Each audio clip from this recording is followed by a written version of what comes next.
Welcome to Mind Sherlock, where every case challenges your intellect, every clue sharpens your instincts, and every mystery pulls you deeper into the unknown. Grab a seat, stay sharp, and let's unravel the truth together. Chapter 1. The Unsettling Funeral. The air was thick with the damp chill of an autumn afternoon as the mourners gathered around the open grave. Hercule Poirot, standing beside his ever-loyal companion, Captain Hastings, observed the scene with a mixture of detachment and curiosity.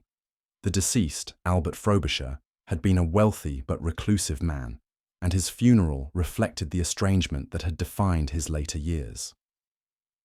The faces around them were sombre, but Poirot noted a distinct lack of grief. Not quite the weeping and wailing one might expect for a man of his fortune, Hastings murmured, adjusting the brim of his hat against the drizzle. Poirot's sharp gaze flicked over the assembled figures. Edwin Frobisher, the younger brother, stood stiffly at the front, his jaw set in a firm line.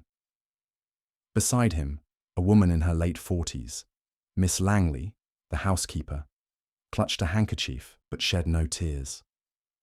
A smattering of distant relatives and business acquaintances completed the group, their eyes either downcast or drifting elsewhere. Grief, mon ami, Poirot murmured, is not always accompanied by tears. But tell me, what do you make of our chief mourner, Monsieur Edwin? Hastings glanced toward Edwin. He looks composed enough. Reserved, perhaps. Poirot nodded, but his expression was unreadable. He had already noticed a peculiar rigidity in the man's posture, as though the occasion were an inconvenience rather than a loss. The priest's voice rose above the rustling leaves. Earth to earth, ashes to ashes, dust to... A sudden cry rang out, piercing the air like a dagger. A frail, elderly woman at the edge of the crowd swayed, her face blanching, and then collapsed onto the damp ground. Gasps rippled through the mourners as two men bent to assist her. Her voice, weak but desperate, rasped through the hush. That man in the coffin, it is not Albert Frobisher. The words struck like a thunderclap. A murmur of shock and disbelief swept through the gathering, heads turning, eyes widening. Edwin Frobisher took a step forward, his face darkening with barely restrained anger. "This is madness," he said sharply. "My brother is dead, and he lies before us. Someone take this woman home. She is clearly confused." Poirot, however, moved forward, kneeling beside the distressed widow. "Madame, you say this is not Albert Frobisher." His voice was gentle, yet there was an unmistakable sharpness to his tone, like a scalpel slicing through the fog of uncertainty. The woman clutched at his arm. "I have known Albert since he was a boy. I saw him last year before he fell ill. And this is not him." A few awkward chuckles came from the mourners, an attempt to dispel the unease settling over the funeral like an unwanted guest. "I am sorry, madame, but you must be mistaken," Edwin said, his voice forced into calmness. "This is my brother, identified by myself and the doctor." Poirot rose, brushing dirt from his trousers. His expression remained unreadable, but Hastings, who knew that look well, felt a prickle of unease. "A strange mistake, no?" Poirot murmured. "Or perhaps not a mistake at all." The murmuring had not yet settled when Poirot's gaze landed on the undertaker, a tall, thin man with a receding hairline. He stood a few paces from the grave, gripping his hat as though it might anchor him to the earth. His fingers twitched, his eyes flicking toward the coffin. Poirot approached him with careful steps. "Monsieur, I wonder if you might ease the good lady's mind. Surely you can confirm beyond doubt that this is indeed Albert Frobisher." The undertaker hesitated, licking his lips. "Of course, Monsieur Poirot. Mr. Frobisher's body was prepared with the utmost care. There can be no doubt." "No doubt at all?" Poirot's voice was light, almost amused. The undertaker shifted on his feet. "People in grief sometimes misremember faces, you understand. The passage of time, illness. It can change a man's appearance. Poirot nodded, but his sharp eyes had already caught the contradiction. The widow had claimed to see Albert only last year, hardly long enough for such drastic change. He let the moment stretch, watching as the undertaker avoided his gaze. Bien, Poirot said at last. I am sure everything is in order. The undertaker relaxed slightly. But Poirot had seen enough. As the ceremony concluded and the crowd began to disperse, Poirot remained by the graveside, his gaze lingering on the coffin. Hastings, now accustomed to Poirot's habit of absorbing details unnoticed by others, waited patiently. "Well, Poirot?" he asked at last. Poirot tapped a finger against his chin. "Curious, mon ami. Very curious indeed." "What is?" "This coffin. It is larger than necessary, almost as if it was built for a man of different proportions." Hastings frowned. "But surely that means nothing." Poirot smiled slightly. "Perhaps. And yet, our anxious undertaker," he seemed rather too eager to dismiss the widow's claim. He paused. "Tell me, Hastings, when you observed the body in the open casket before burial, what did you notice?" Hastings hesitated.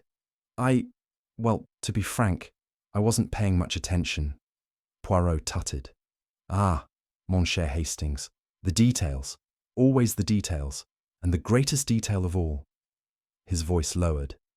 "A man who dies of illness should show signs of it, non?" Realization dawned on Hastings. "You mean—" Poirot gave a small, satisfied nod. "Yes, Hastings.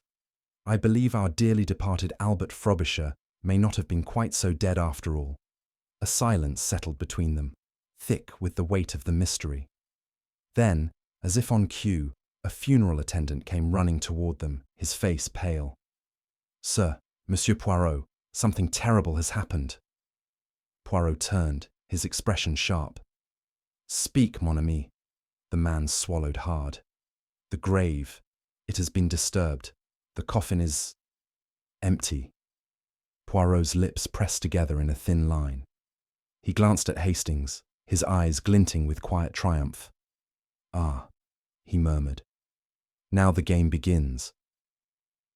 That evening, as the heavy London rain drummed against the windows of Poirot's modest yet impeccably arranged lodging, Hastings stirred his tea with a contemplative frown. "A peculiar business, Poirot," he mused. "That widow, she seemed utterly convinced.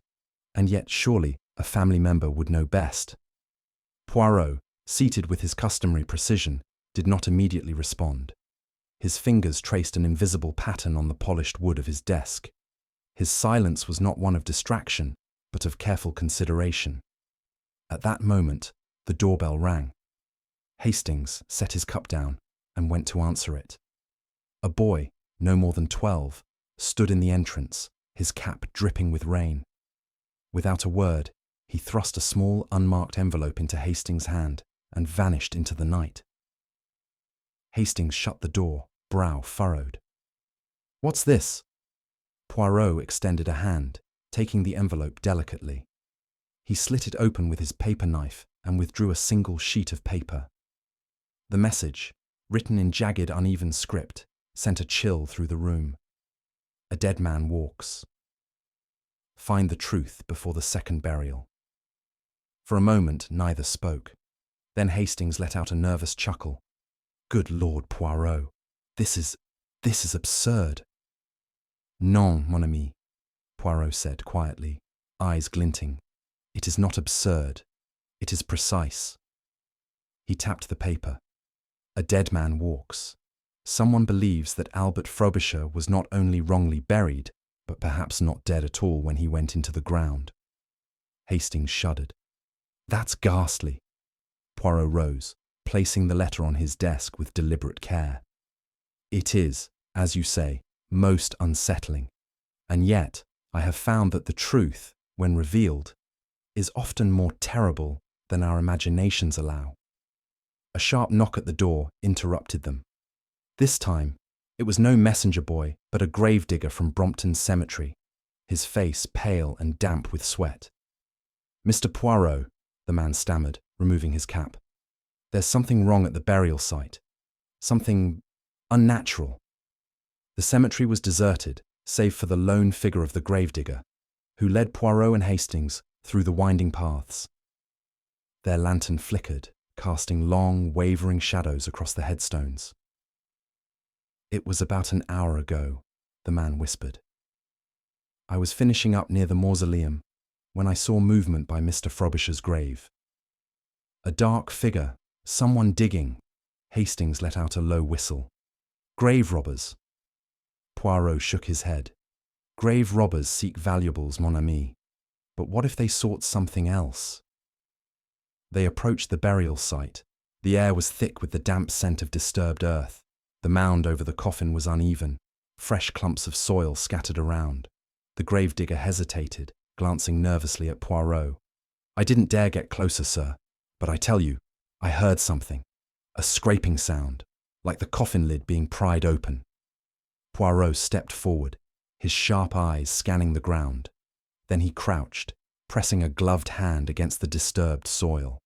A faint line, a mark of forced entry, was visible along the edges of the grave. "Mon Dieu," Poirot whispered. "It is worse than I feared."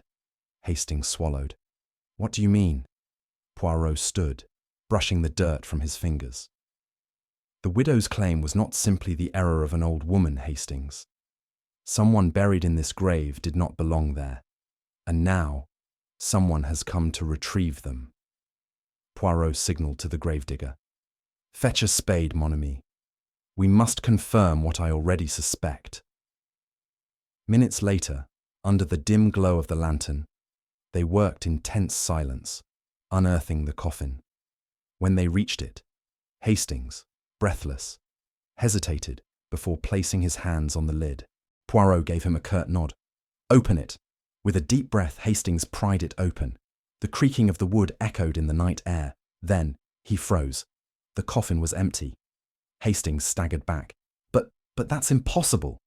Poirot's expression was grim. "Impossible? Non, mon ami. But most certainly chilling." He gestured at the disturbed grave. "Someone went to great lengths to remove this body before we could uncover the truth." Hastings could only stare. "Poirot? Where is Albert Frobisher?" Poirot steepled his fingers, his eyes narrowing. "That, Hastings, is the question upon which this entire mystery turns. But one thing is now certain. Albert Frobisher's funeral was merely the first act of a far greater deception." The cold wind howled through the trees as the three men stood by the empty grave, the weight of a vanished corpse pressing down on them like the silence of the dead. Chapter 2. The Man Who Should Be Dead. The Frobisher estate loomed before them, its grand facade untouched by time, yet somehow carrying the weight of its owner's absence. The drive leading up to the house was lined with perfectly manicured hedges, a stark contrast to the oppressive silence that seemed to shroud the place. Poirot and Hastings stepped out of the car, their footsteps crisp against the gravel path. A butler, rigid with formality, led them through the dimly lit halls toward the drawing room, where Edwin Frobisher awaited them. Edwin, a man in his early 40s, stood near the fireplace, one hand resting against the mantel. His face, lean and sharp, bore no trace of grief, only a restrained impatience. "Messieurs," he greeted, his tone clipped, "I assume you've come regarding that unfortunate disturbance at my brother's funeral." Poirot inclined his head. "Indeed, Monsieur Frobisher. A most intriguing business, non?" "There is nothing intriguing about it," Edwin replied stiffly. "A woman in shock, a case of mistaken identity, nothing more. My brother is dead, and he was buried accordingly." Poirot's expression remained unreadable. "Even so, I find myself most curious. Tell me, mon cher, when last did you see your brother alive?" Edwin's eyes flickered, a brief hesitation masked with cool indifference. "A week before his passing," he answered. "He was gravely ill. There was no doubt about his condition." Poirot's gaze lingered on him for a moment before he murmured, "No doubt at all, monsieur." "How fortunate for you." Edwin moved toward the decanter on the side table, pouring himself a drink with steady hands. "I understand there has been speculation," he said. But I assure you, my brother was dead before we laid him to rest. The doctor certified it. I saw the body myself. Hastings, standing beside Poirot, crossed his arms. Then how do you explain the widow's claim? A woman in her 80s with failing eyesight and a mind prone to confusion. Edwin scoffed. I hardly think that requires explanation. She was simply mistaken. Poirot nodded slowly. Perhaps. And yet, there is the matter of the anonymous letter, n'est-ce pas? A dead man walks. A most unusual jest, if it is indeed a jest. Edwin's grip on his glass tightened, but he maintained his composure. People invent all sorts of nonsense when a wealthy man dies. Sensationalism, inheritance disputes, baseless rumours. I won't entertain them. Poirot studied him for a long moment. You are most certain, then, that your brother was in that coffin? Beyond doubt, Edwin said firmly, and I would appreciate it if this matter was laid to rest, just as my brother was. Poirot smiled thinly. Laid to rest. Ah, how I wish that were true, Monsieur Frobisher. A soft cough at the doorway drew their attention.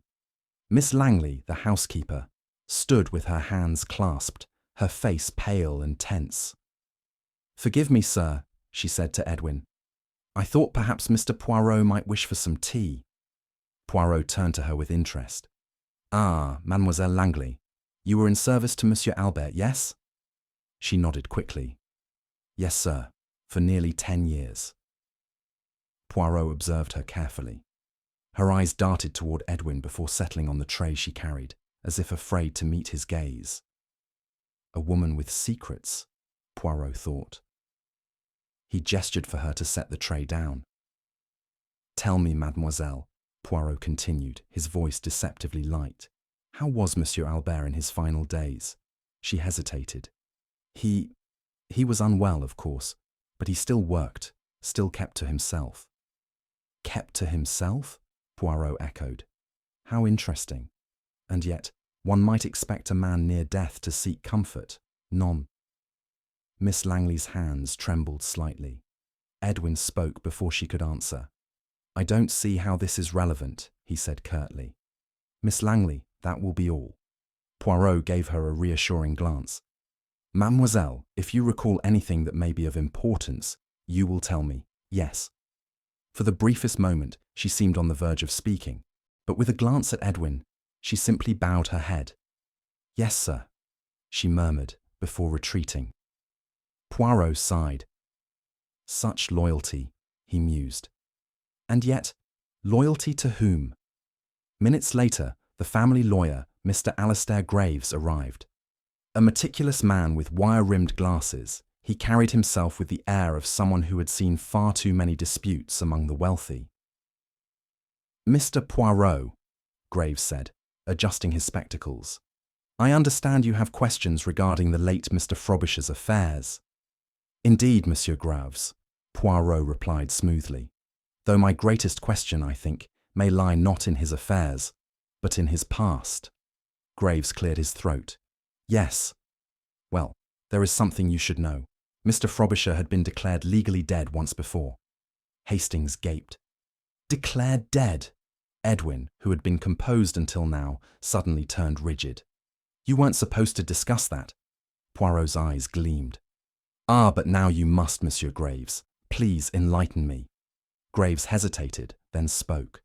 3 years ago, Mr. Albert Frobisher was presumed drowned in a shipwreck. The authorities found wreckage, but no body. After due process, he was declared deceased, and Mr. Edwin inherited the estate. Poirot's fingers drummed against his chin. Yet, as we know, Monsieur Albert was very much alive. Tell me, Monsieur Edwin, was it not inconvenient to have a brother return from the dead when one has already taken his place? Edwin's jaw tightened. That is absurd. Graves, flustered, continued. Mr. Frobisher had to fight to reclaim his wealth. There were legal battles, of course, but eventually, everything was restored to him. Poirot tilted his head. Except peace. Non. Silence fell over the room. Poirot tapped his fingers thoughtfully.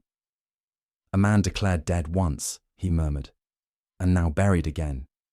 But what if this time it was not Albert Frobisher who went into that grave at all? Edwin rose abruptly. I've had enough of this. My brother is dead. If you wish to chase shadows, Mr. Poirot, do it elsewhere.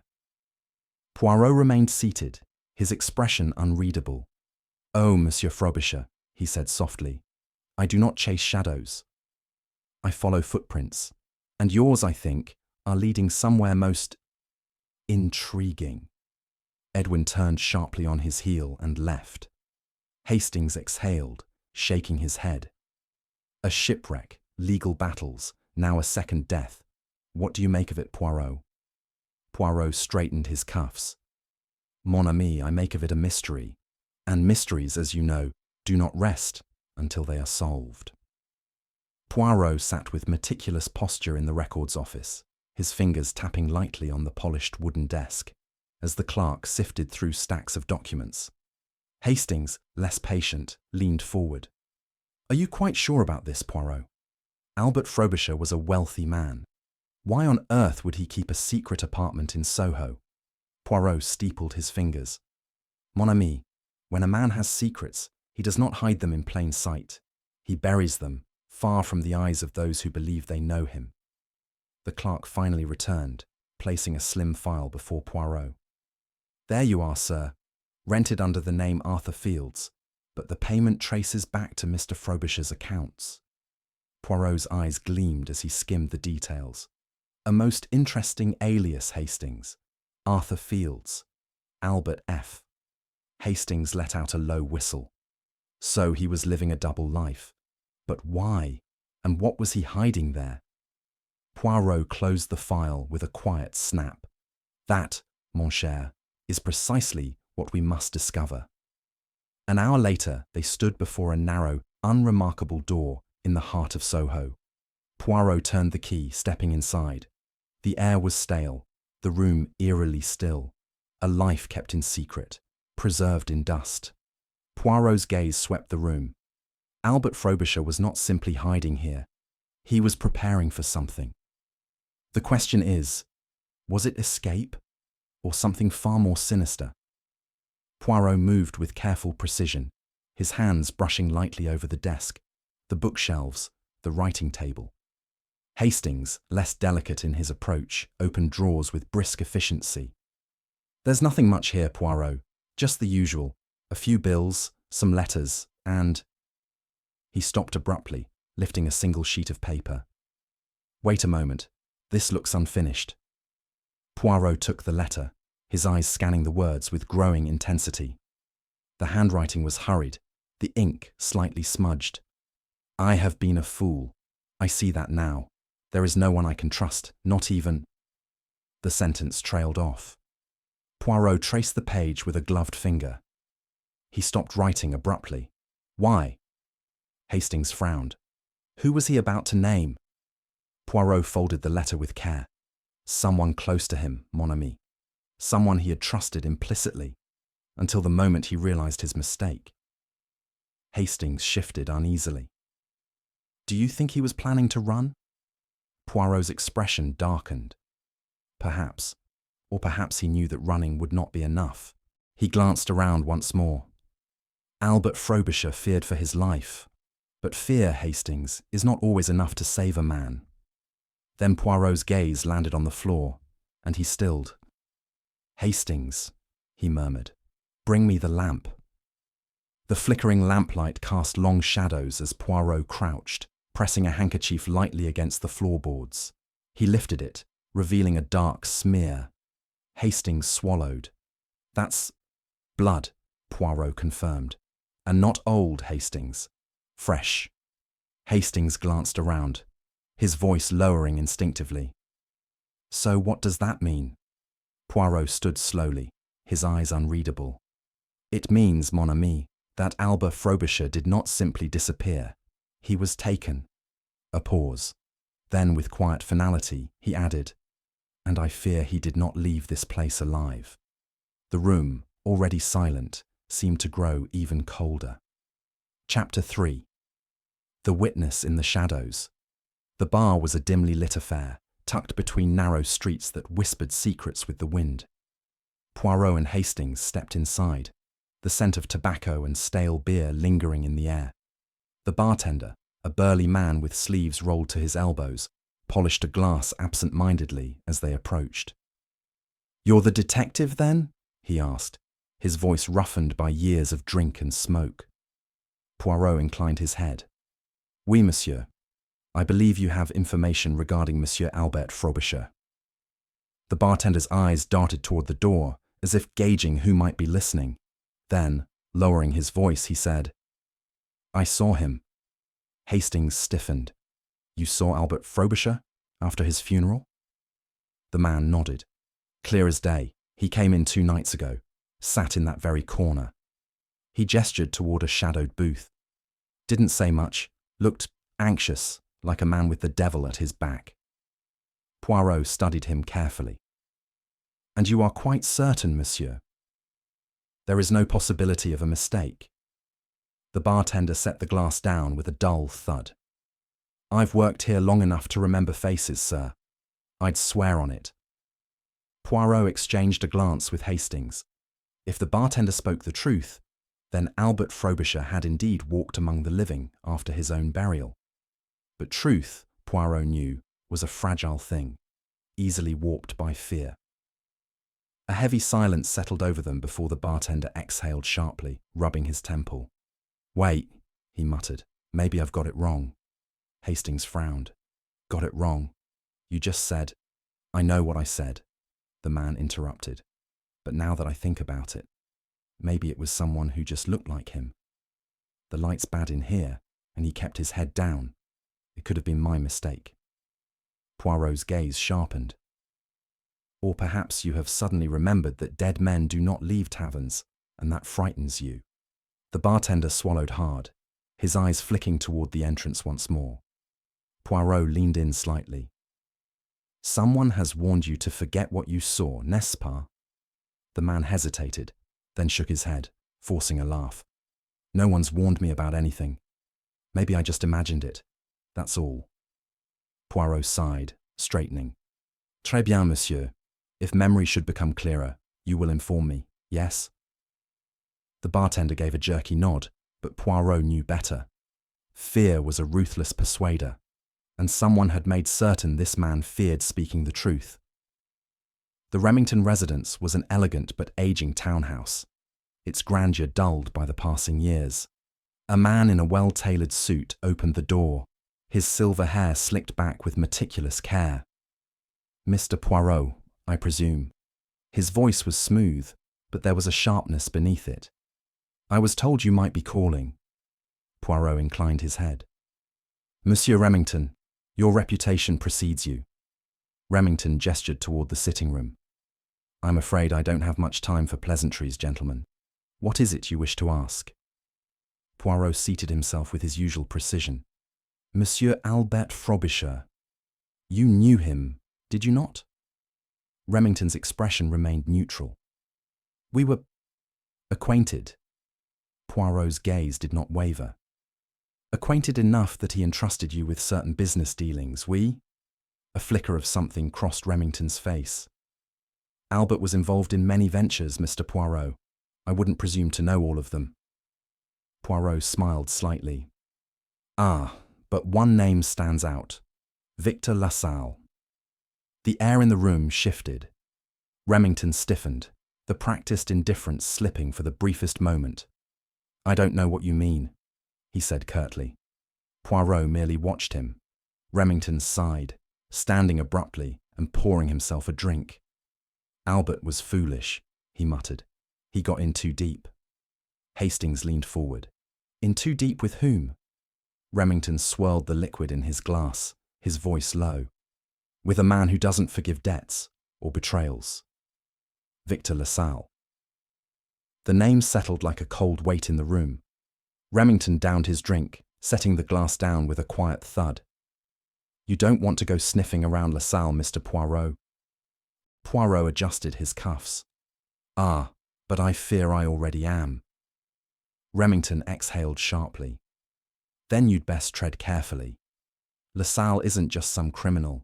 He's a force, a shadow that moves where it pleases, leaving nothing but ruin behind. Hastings frowned. And you believe Albert Frobisher had dealings with him? Remington let out a humorless chuckle. I don't believe, Captain Hastings. I know. Poirot studied him. And yet, you say nothing until now.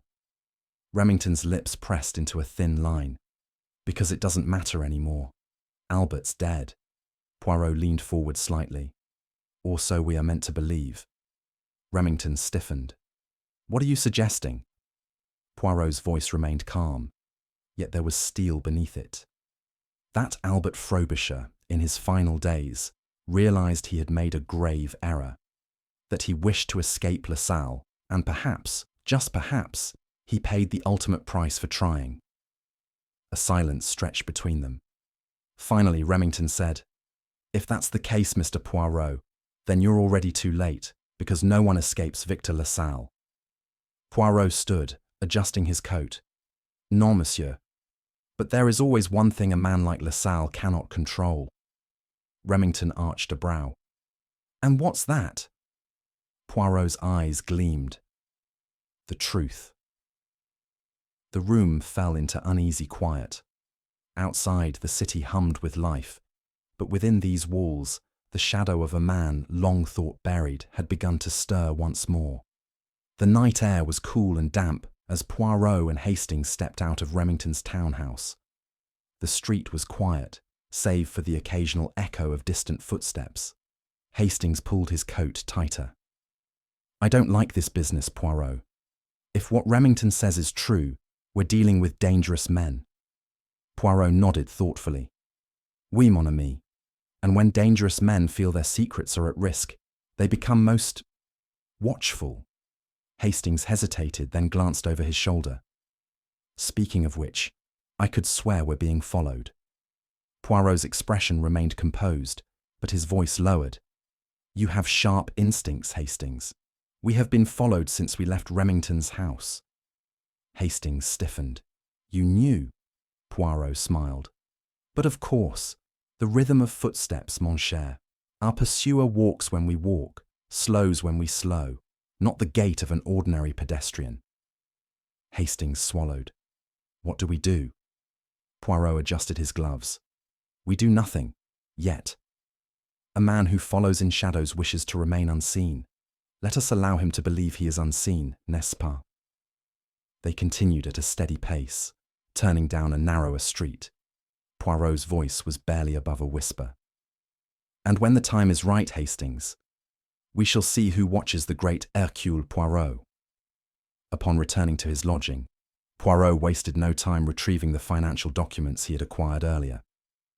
Hastings, still glancing toward the window as if expecting their pursuer to appear, sighed and sank into a chair. I don't see how bank records will help us now, Poirot.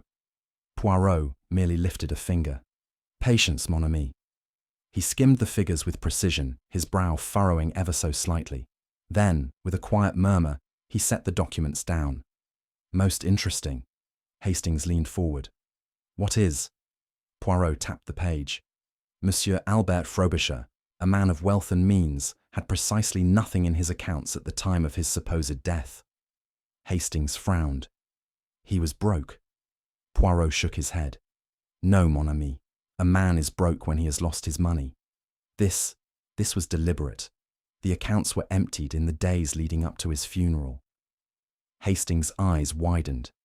So he was planning to run? Poirot's expression darkened. Perhaps. Or perhaps Hastings, someone ensured that when Albert Frobisher was laid to rest, he took none of his fortune with him. A knock at the door interrupted them. Hastings rose, but Poirot held up a hand. Allow me, mon ami. He opened the door. There was no visitor, only a small envelope, placed neatly on the floor. Poirot picked it up, his fingers running over the seal. His gaze was unreadable as he turned it over and carefully slit it open. Inside was a single photograph. Hastings peered over Poirot's shoulder. Good Lord. The photograph was grainy, taken from a distance, but the figure in it was unmistakable. Albert Frobisher, clad in a dark overcoat, walking through what appeared to be a train station. Poirot studied it for a long moment before speaking. This was taken yesterday. Hastings let out a breath. Poirot. That's impossible. Poirot's fingers tightened slightly around the edges of the photograph. Non, Hastings. It is most possible. He turned the image over. Scrawled in ink on the back was a single line. You are looking in the wrong grave. Hastings paled. What the devil does that mean? Poirot carefully placed the photograph on the table. His voice, when he spoke, was quiet, but laced with undeniable certainty. It means, Hastings, that our mystery is only beginning. Chapter 4. The Second Body. The waters of the Thames had always carried secrets, but on this particular morning it offered up a revelation most disturbing. Scotland Yard had been summoned to a desolate stretch of the riverbank where a bloated corpse had been dragged ashore. The gathered officers spoke in hushed tones, but when Inspector Japp arrived, his usual gruffness was tempered with unease. Poirot, he greeted, barely concealing his exasperation. You always seem to appear when the devil's work is afoot. Poirot inclined his head.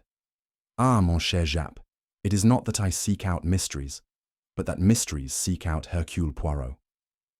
His gaze fell to the body, draped in a sheet, and his voice softened. And what have we here?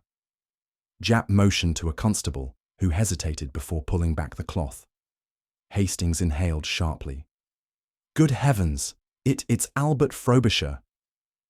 The face was unmistakable, despite the water's toll. Albert Frobisher, whom they had buried just days before, lay before them once more. Japp's expression was grim. I had my men check. There's no mistake. This man's been dead no more than 2 days. Poirot's eyes darkened. Then, mon ami, the question is clear. Who was it that we buried before? The medical examiner, a thin, bespectacled man with a precise manner, confirmed what Japp had already suspected. This man has been dead for no more than 48 hours, he stated, glancing at his report. Cause of death appears to be blunt force trauma to the head, likely inflicted before he entered the water. Hastings frowned. But how can that be? We attended his funeral. Poirot nodded. Indeed. Which means the man who lay in the coffin was not Albert Frobisher. His death, his burial. It was all a deception, a performance played with the greatest of care. Japp ran a hand down his face. Then where does that leave us? If this is Frobisher, we need to know who was buried in his place. Poirot's gaze was sharp. Oui, and to answer that, mon cher Japp, there is only one course of action. Japp sighed. Let me guess. Exhumation. Poirot steepled his fingers. It is the only way to reveal the truth, n'est-ce pas?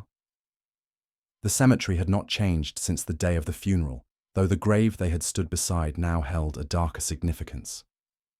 With Scotland Yard's approval, the exhumation was conducted under the solemn watch of Poirot, Hastings, and Japp. The gravediggers worked in near silence, their expressions uneasy. As the coffin was carefully lifted from the earth, Poirot's keen gaze never wavered. Proceed, messieurs, he instructed softly. The lid was pried open, and Hastings felt a chill creep over him as he peered inside. The body that lay within was not Albert Frobisher. It was a man of similar build, but his features were unfamiliar, his clothes ill-fitting. Mon Dieu, Poirot murmured, eyes narrowing. We have uncovered the greatest trick of all, a body hidden in plain sight. Japp exhaled sharply. Who the devil is this? Poirot's gaze swept the figure, taking in every detail. Then he pointed. Observe, Japp. The hands, scarred, rough. This was no businessman. This was a man accustomed to a different kind of work. Japp's eyes narrowed. You mean criminal work? Poirot straightened. I mean, mon cher, that our second dead man may be the key to understanding why Albert Frobisher had to die at all. As the body was examined further, Poirot gestured to the corpse's forearm. A faded but unmistakable tattoo, a serpent coiled around a dagger, marked the skin. Japp's eyes widened. I know that symbol. That's the mark of La Main Noire, a criminal syndicate that operates in smuggling and extortion. Hastings let out a breath. Then Albert Frobisher was tangled up in something much worse than we imagined. Poirot nodded. Oui. This man, whoever he was placed in the coffin to mask Albert's true fate.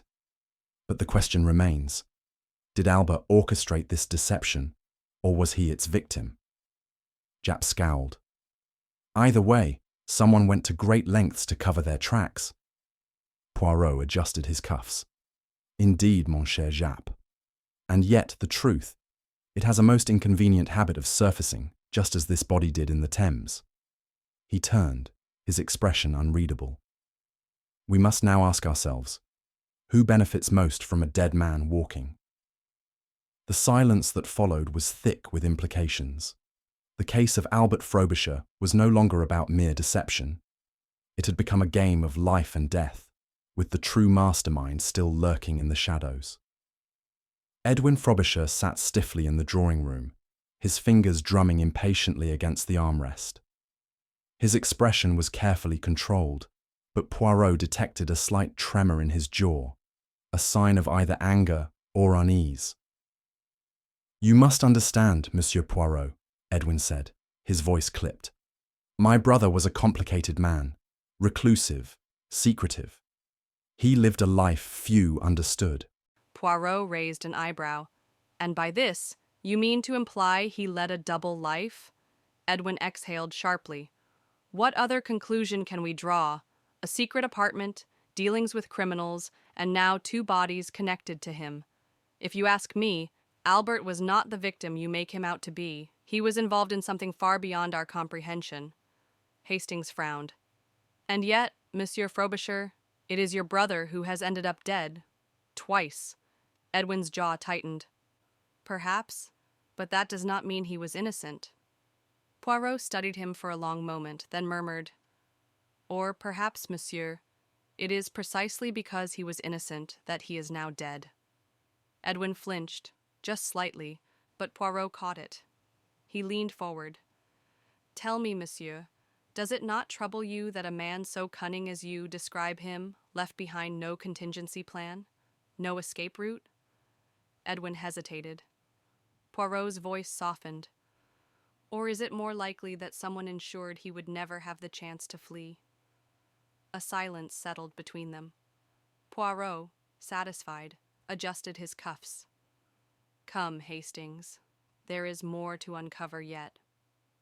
The discovery of the passport was a revelation that sent ripples through the investigation. It had been found tucked inside Albert Frobisher's locked desk, pristine, untouched, but entirely damning. Poirot turned it over in his hands, his fingers tracing the embossed cover. Interesting, no? Hastings frowned. It certainly suggests he was planning to flee. Does it? Poirot's voice was mild. Or does it merely appear so? Japp, standing beside them, scoffed. Come on, Poirot. The man had a secret passport under a false name. What else could it mean? Poirot carefully opened the document. Observe, mon cher Japp. The ink on the stamps, too fresh. The photograph, slightly misaligned. And here, he tapped the edge of the page. A smudge where an original signature was erased. Hastings stiffened. You mean it's forged? Poirot smiled thinly. Precisely, and forged most recently. He closed the passport with a quiet snap. Tell me, mes amis, why would a man with such resources forge his own escape papers after he had already disappeared? Japp scowled. So someone planted it? Poirot nodded. Planted it, to mislead us, to make us believe Albert was a fugitive rather than a target. Hastings exhaled. Then whoever did this wanted to ensure Albert had no one looking for him. Poirot's voice was quiet but certain. Non, mon ami. They wanted to ensure that when we found him, dead, it would seem like justice rather than murder. Poirot stood before the fireplace, his gaze fixed on the flickering embers. Hastings watched him, knowing that look well, the look of a man piecing together a puzzle only he could see. Albert Frobisher, Poirot murmured, was a man who knew too much, and a man who knows too much is most inconvenient to those who wish to remain in the shadows. Hastings leaned forward. Then you believe he was silenced? Poirot's fingers steepled. Not only silenced, Hastings, carefully, deliberately erased. His accounts emptied, his burial a deception, a second corpse planted to confuse the trail. This was not mere murder, it was orchestration. Jap let out a low breath. So we're dealing with someone powerful. Poirot nodded. Oui, mon cher, someone who does not make mistakes, someone who ensured Albert Frobisher was not merely killed, but erased. A pause. Poirot's gaze lifted, sharp and knowing. And yet, mon ami, they have made one mistake. Hastings blinked. What mistake is that? Poirot smiled, his voice quiet but full of certainty. They underestimated me. Chapter 5. The mastermind's web. Poirot sat in quiet contemplation, his fingertips pressed together, as Hastings paced the length of the room. The fire crackled in the hearth, casting flickering patterns against the bookshelves. This Victor LaSalle, Hastings muttered, his brow furrowed. It seems every trail we follow leads back to him. Poirot nodded slowly. Oui, mon ami. And yet he is a man of shadows, a name spoken in hushed tones, never written, never traced. Such men do not reveal themselves easily. Jap, seated across from them, grunted. Because men like LaSalle don't need to be seen to be dangerous. You don't find him, he finds you. Poirot's gaze sharpened. Precisely, mon cher Jap. And yet he has revealed something, though he does not realize it. Jap raised an eyebrow. And what's that? Poirot leaned forward. That Albert Frobisher was of value to him, that his death was not merely a matter of convenience, but necessity. Hastings frowned. But why? What did Albert have that LaSalle wanted? Poirot adjusted his cuffs. That, Hastings, is the question we must answer. And to do so, we must follow the path of all men who become inconvenient to those in power. We must follow the money. The solicitor's office smelled of old paper and ink, its shelves lined with neatly stacked legal tomes. Mr. Alistair Graves, the family lawyer, removed his spectacles and sighed. I had hoped, Mr. Poirot, that this business would not trouble me further. Poirot offered a polite smile. And yet, Monsieur Graves, business has a way of remaining troublesome when one buries a man who was not truly dead. Graves hesitated, then retrieved a stack of documents from his desk. Mr. Frobisher's will is rather unorthodox. Hastings leaned forward. Unorthodox how? Graves slid the document across the table. A week before his first death, Mr. Frobisher made a sudden amendment. Should anything happen to him, a significant portion of his estate was to be transferred to one Victor LaSalle. A silence settled over the room. Hastings exhaled. So, LaSalle had a financial stake in this after all. Poirot's fingers brushed the document lightly. Non, Hastings. This is not mere inheritance. This is leverage. He looked up at Graves. Tell me, monsieur, was Albert forced to sign this under duress? Graves hesitated. I cannot say for certain, but he was different that day. Nervous, he barely spoke, only asked if the changes could be enacted quickly. Poirot's voice was quiet but firm. Then he knew, mon ami, he knew that death was coming for him. The night air was thick with mist as Hastings made his way back from the solicitor's office. The gas lamps flickered weakly, casting long, wavering shadows on the cobblestone streets. He quickened his pace, the uneasy sensation of being watched creeping up his spine. Then he heard it, the whisper of footsteps behind him. Hastings turned sharply, but the street behind him was empty. The alleyways loomed dark and silent. He exhaled, shaking his head. Nerves, he muttered. I'm letting Poirot's suspicions get to me. He took another step. A sharp blow struck his shoulder, sending him stumbling into the damp brick wall. Before he could react, a second strike landed against his ribs, knocking the breath from his lungs. A voice, low and menacing, growled in his ear. Tell the little detective to stop digging. The dead should stay buried. Then, just as suddenly as it began, the weight lifted. Hastings gasped, clutching his side, but when he turned, his attacker had vanished into the night. Shaken but furious, he staggered toward Poirot's lodging. He burst through the door, breathless. "Poirot!" he gasped. "Someone just tried to warn us off." Poirot's expression did not change. Calmly, he gestured toward a chair. "Sit, Hastings." Hastings blinked. "But didn't you hear me? I was attacked." Poirot nodded. "Oui, mon ami. And now we are certain." "Certain of what?" Poirot's voice was like steel. "That we are very close to the truth indeed." The Frobisher estate was dark and silent when Poirot and Hastings arrived. The butler, a thin, grave-faced man, led them to a dimly lit sitting room where Miss Langley, the housekeeper, sat wringing her hands. Her eyes flickered nervously toward Edwin Frobisher's study, as though fearing she might be overheard. "I shouldn't be speaking to you, Mr. Poirot," she whispered. "If Mr. Edwin finds out—" Poirot raised a hand. "Mademoiselle, you have nothing to fear. The truth, it has a way of revealing itself, non." Miss Langley swallowed hard. I wasn't honest with you before. Mr. Albert, he wasn't just ill before he died. He was terrified. He kept the curtains drawn, barely slept, said he was being watched." Hastings frowned. "Watched? By whom?" She shook her head. "I don't know. But the day before the funeral, he told me something strange. He said, 'If anything happens to me, do not trust the will. It's not what it seems.'" Poirot's gaze sharpened. "And yet, mademoiselle, you said nothing." Tears welled in her eyes. "I was afraid. But now, after what happened at the grave, I can't keep silent any longer." Poirot nodded solemnly. "Bon. Then tell me, Miss Langley, what was it that Albert Frobisher feared most?" She hesitated, then whispered, "Someone in this very house." Miss Langley's hands trembled as she reached into the folds of her dress and produced a small brass key. "Mr. Albert gave this to me the night before he disappeared." Poirot took the key delicately. "And what does it open, mademoiselle?" She exhaled shakily. "His private study. Mr. Edwin doesn't know it exists. It's hidden behind the library shelves." A moment later, they stood before the great oak bookshelves. Miss Langley pressed a panel, and with a faint click, a section of books swung inward, revealing a narrow doorway. Hastings let out a low whistle. A hidden room?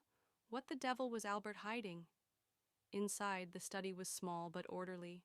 A writing desk, an empty safe, and stacks of neatly filed documents lined the walls.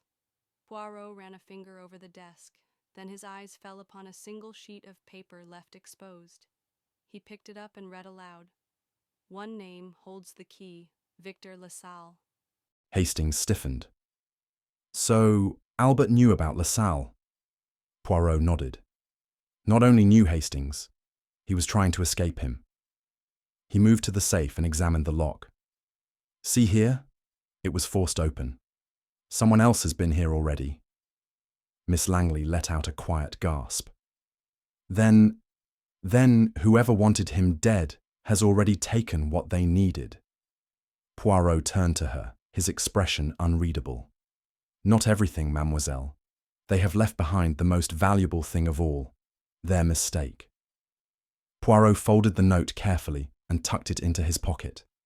Then, with a quiet certainty, he turned to Hastings. "We have all the pieces, mon ami. The time has come to set the trap." Hastings frowned. "A trap?" Poirot's eyes gleamed. "But of course, a murderer, he is like the spider. He weaves his web, thinking himself unseen. But when the right thread is plucked, he cannot resist but come forth to see who dares disturb his work." Miss Langley shivered. And what will you do, Mr. Poirot?" Poirot smiled, but there was steel beneath it. "I shall do what I do best, mademoiselle. I shall reveal the truth." He turned to Hastings. "Send word to all the key players, Edwin Frobisher, Remington, Japp, and Miss Langley. Tell them to meet me here at midnight. For then, my dear Hastings, we shall unmask our spider." The clock ticked softly in the corner, the weight of the moment settling over them. The game was nearly at its end, and Poirot was ready to make his final move. Chapter 6. The Midnight Revelation. The Frobisher estate had never seemed so cold, nor had its great hall ever felt so oppressive. The heavy chandeliers flickered weakly, casting elongated shadows across the room where the assembled guests sat in tense silence. Hercule Poirot stood before them, his expression composed but resolute. Hastings, seated to his right, studied the room carefully. Inspector Japp leaned against the fireplace, his arms crossed, his watchful eyes taking in every movement. Before them sat Edwin Frobisher, his posture rigid, his lips pressed into a thin line. Beside him, Mr. Remington adjusted his cuffs, a flicker of discomfort betraying his usual composed demeanour. Miss Langley, pale and withdrawn, clutched her handkerchief. "Ladies and gentlemen," Poirot began, his voice calm but commanding, "we have been brought here this evening to unravel a deception most elaborate, a deception so cunning that it nearly succeeded in burying the truth forever." His gaze swept the room. "But Hercule Poirot, he does not let the truth remain buried. Not," Edwin scoffed. "Is this really necessary, Poirot? My brother is dead, and Scotland Yard has its investigation." Poirot lifted a finger. "Ah, but which brother, Monsieur Frobisher? For that is the question, is it not?" A murmur of unease rippled through the room. Poirot clasped his hands behind his back. "Let us begin, mes amis, with the deception of the first burial." Poirot turned toward the fireplace, his voice quiet but deliberate. "The man we buried that day was not Albert Frobisher." Miss Langley let out a gasp, while Hastings straightened in his chair. Edwin's fingers tightened around the armrest. "A lie!" Edwin snapped. "Preposterous!" Poirot lifted a hand. "Ah, but it is not preposterous, mon cher. Consider, Albert Frobisher was a man of wealth, a man whose name carried influence. Yet when he was declared dead, did anyone truly examine the body?" Hastings hesitated. "Now that you mention it, Poirot, there was very little time for anyone to view the remains properly." Poirot nodded. "Precisely. And the reason for this? Because the corpse that lay in that coffin was not Albert Frobisher, but rather a drifter, a man plucked from the streets to serve as a decoy, a man whose death would raise no suspicions." Remington let out a sharp breath. "But why? Who would go to such lengths?" Poirot's expression darkened. "Why, Monsieur Remington? Because Albert Frobisher himself orchestrated the deception." Gasps erupted around the room. "Yes, mes amis," Poirot continued. "Albert Frobisher planned to disappear, but alas his plan, it did not succeed." Poirot stepped forward, his voice unwavering. "Albert Frobisher knew he was in danger. He had discovered something, a secret so great that it made him a target. He wished to vanish before those who sought to silence him could act. And so he created an illusion, an empty coffin, a false corpse." Miss Langley's hands trembled. "But if he planned to escape, why did he end up in the Thames?" Poirot nodded. "Ah, an excellent question, mademoiselle. You see, Albert was clever, but he was not careful enough. His deception almost succeeded, but someone close to him, discovered the truth before he could flee." His gaze fell on Edwin, whose expression remained impassive. "Albert was murdered before he could disappear," Poirot said softly. "His body disposed of in the river, where it was never meant to be found." Japp's voice cut through the silence. "And you believe that person is in this room, Poirot?" Poirot's voice was like steel. "I do not believe, mon cher Japp. I know." A thick silence hung over the hall. Poirot's gaze was fixed upon Edwin, whose jaw was now set in defiance.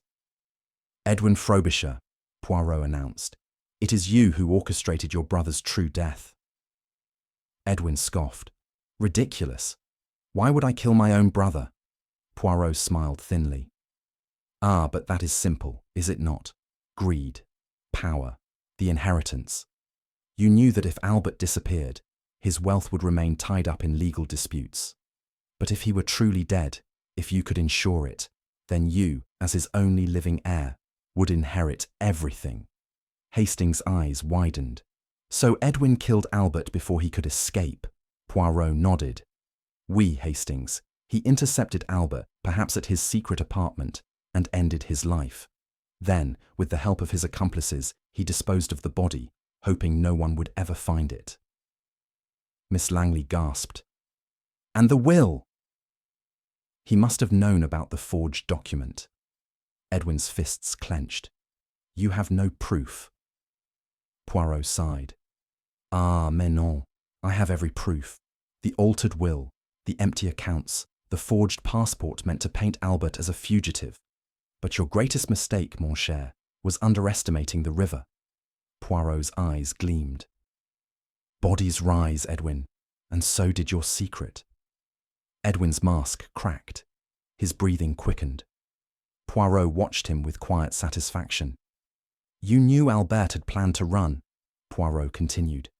You knew because you had been watching him. The moment he attempted his escape, you were there. And yet, in your haste, you overlooked one crucial detail. Edwin swallowed hard.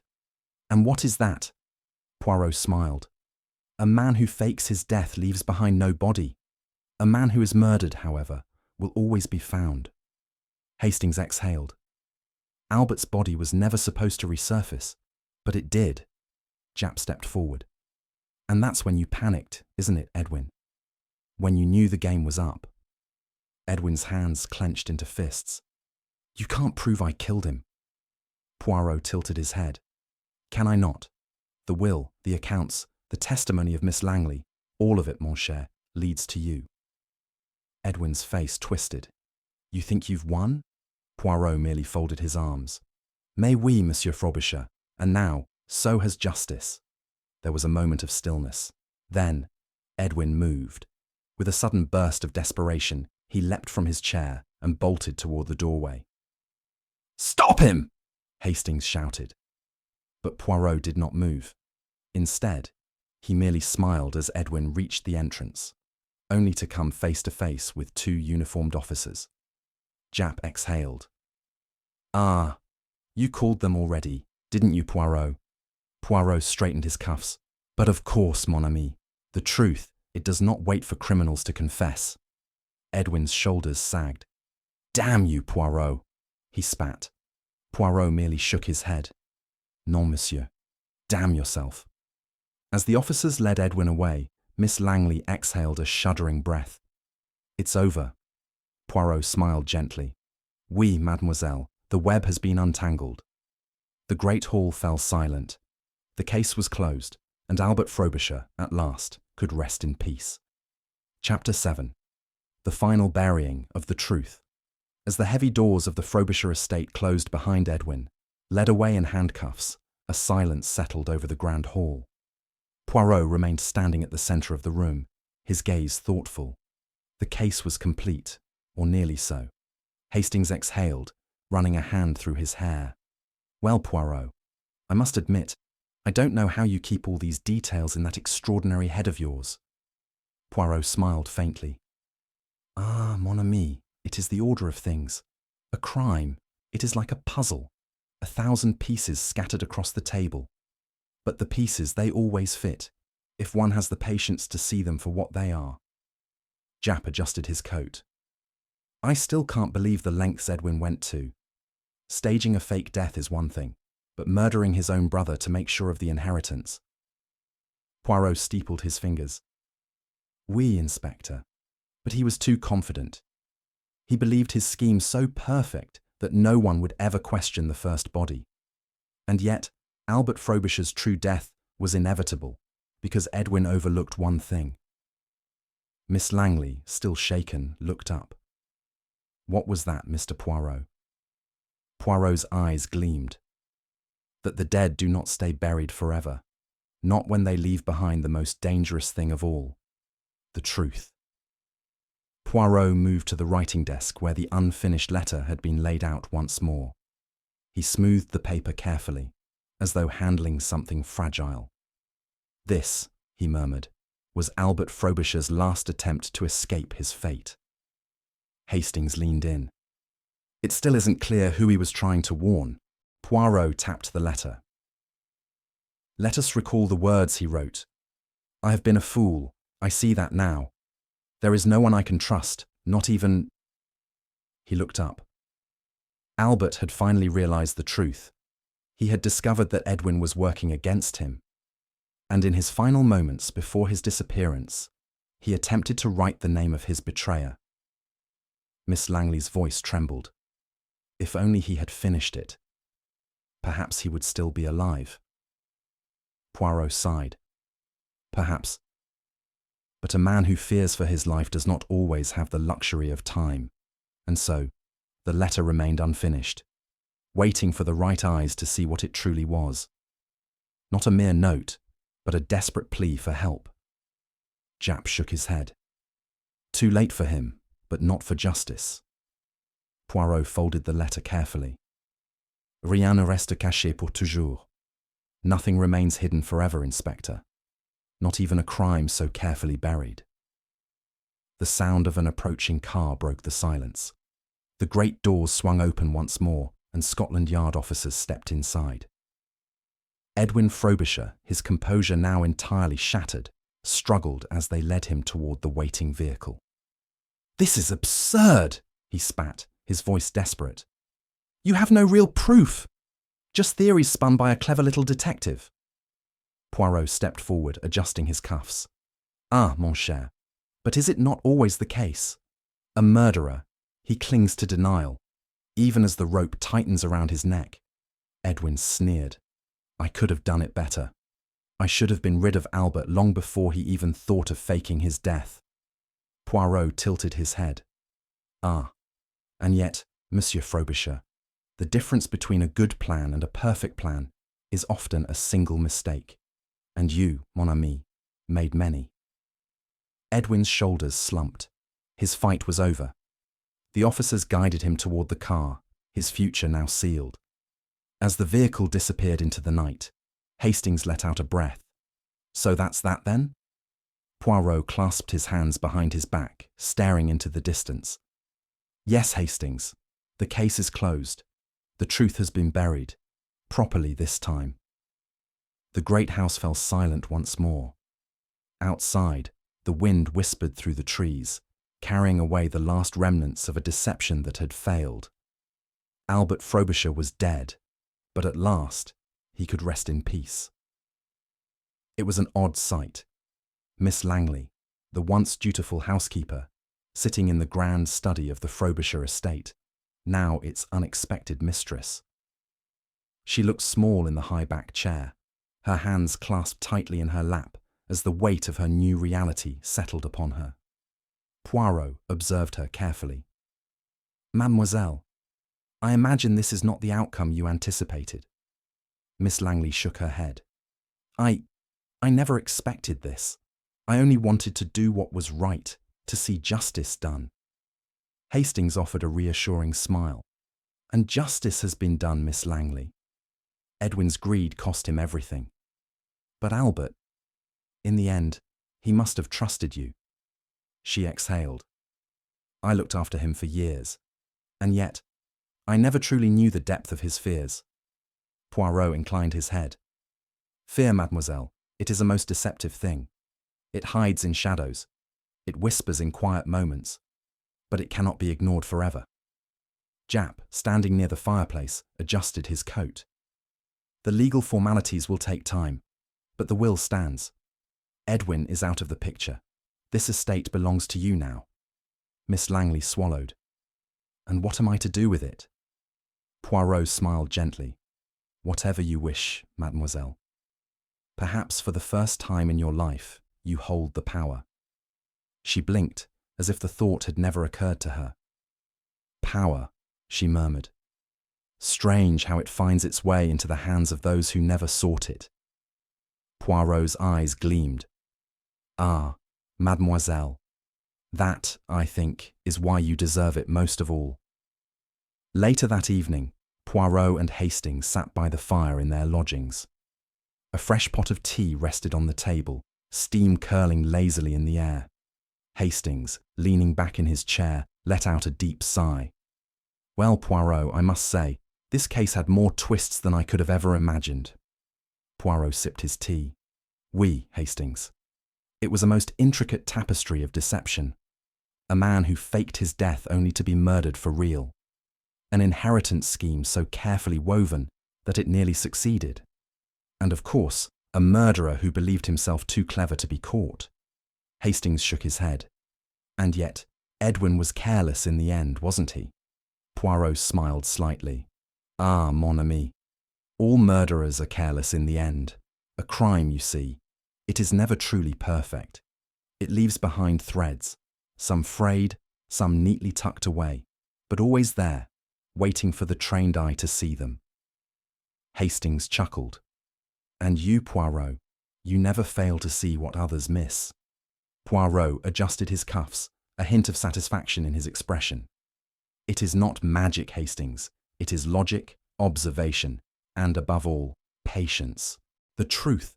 It reveals itself only to those who wait for it. Hastings leaned forward.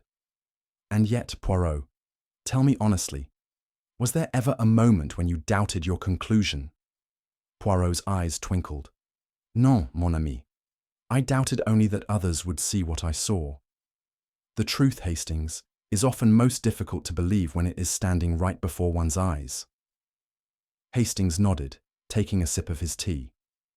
Well, I'll give you this, old chap. It was quite the spectacle. Poirot chuckled. Ah, but of course, Hastings. After all, what is life without a touch of drama? The clock chimed softly as Hastings leaned back, staring into the fire, lost in thought. You know, Poirot, he mused, cases like this, they stay with you. A man who should have been dead but wasn't. A murderer who thought he was untouchable. And then, at the end of it all, the dead rising to speak once more. Poirot arched an eyebrow. You grow philosophical, Hastings. Hastings smiled faintly. It's just, well, do you ever wonder? About spirits? Ghosts? The way the past refuses to stay buried? Poirot set down his teacup with precision. Ghosts? Hastings? He gave a small, amused smile. Non, mon ami, I do not believe in ghosts. Hastings raised an eyebrow. Oh? Not at all. Poirot's smile deepened. He leaned in slightly, lowering his voice just a fraction. Only the ones we bury twice, Hastings. A chill ran through Hastings. For a moment, neither man spoke. Then Poirot sat back, adjusting his cuffs once more, and reached for his tea. Now, he said lightly, shall we discuss something more cheerful? Perhaps breakfast tomorrow? I am most particular about my eggs, you know. Hastings let out a chuckle, shaking his head. Poirot, sometimes I wonder if anything unsettles you. Poirot merely smiled. Only bad tea, Hastings, and an unpolished shoe. Outside, the London streets stretched into the night, silent and watchful. The case of Albert Frobisher had come to its end, its secrets unearthed, its ghosts finally laid to rest.